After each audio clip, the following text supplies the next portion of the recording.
ખેડા યાત્રાધામ ડાકોર નજીક અકસ્માત સર્જાયો। અકસ્માતની ઘટના બની ચાલકે સ્ટીયરિંગ પરથી કાબુ ગુમાવતા અકસ્માત થયો છે, જેના દ્રશ્યો સામે આવ્યા છે। ચાલકે સ્ટીયરિંગ પરથી કાબુ ગુમાવતા બસે એકાએક પલટી મારી હતી,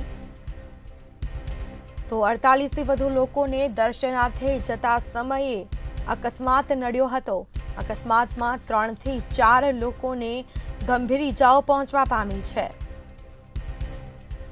બનાવની જાણ થતાં જ 3 જેટલી 108 આવી પહોંચી હતી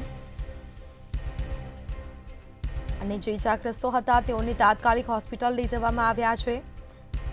તો અકસ્માતનો ભોગ બનનાર તમામ લોકો ઓરિસ્સાના રહેવાસી હોવાનું સામે આવ્યું।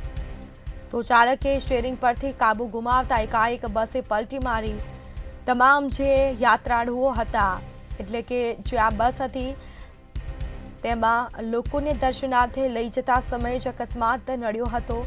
તમામ જે લોકો હતા તેઓના જીવ તાળવે ચોંટ્યા હતા। અકસ્માતમાં 3 થી 4 લોકોને ગંભીર ઈજાઓ પહોંચી છે। બનાવની જાણ થતાં જ 3 જેટલી 108 ઘટના સ્થળે પહોંચી અને બીજા ઈજાગ્રસ્ત હતા તેઓને તાત્કાલિક હોસ્પિટલ લઈ જવામાં આવ્યા। સંવાદદાતા ભાવેશ શર્મા ફોન લાઈન પર જોડાયા છે। જી ભાવેશ, ડાકોર નજીક અકસ્માત સર્જાયો છે, શું વિગત? जी बात કરવામાં આવે ખેડા જિલ્લાના ડાકોરમાં સુપ્રસિદ્ધ યાત્રાધામ છે, ત્યાં તેની પાસે નજીકમાં એક અકસ્માત સર્જાયો હતો। રાત્રિ દરમિયાન મૂળ ઓરિસ્સાના હાલ સુરતમાં મજૂરી કરી રહેલા અને તેમનું ગુજરાન ચલાવતા 48 કરતા વધુ લોકોને પાવાગઢથી ડાકોર દર્શનાર્થી ખાનગી બસમાં ના માધ્યમથી પહોંચ્યા હતા। ત્યાં ડાકોર બાદ અન્ય કોઈ જગ્યાએ દર્શન કરવા જઈ રહ્યા હતા તે સમયે બસ ચાલકે સ્ટીયરિંગ ઉપરથી કાબુ ગુમાવતા બસ ખાડામાં જઈ અને પડી હતી, જેને કારણે 3 થી 4 લોકોને નાની મોટી ઈજાઓ થવા પામી હતી। 3 જેટલી 108 ઘટના સ્થળે પહોંચી હતી અને તાત્કાલિક સારવાર આ લોકોને આપવામાં આવી હતી।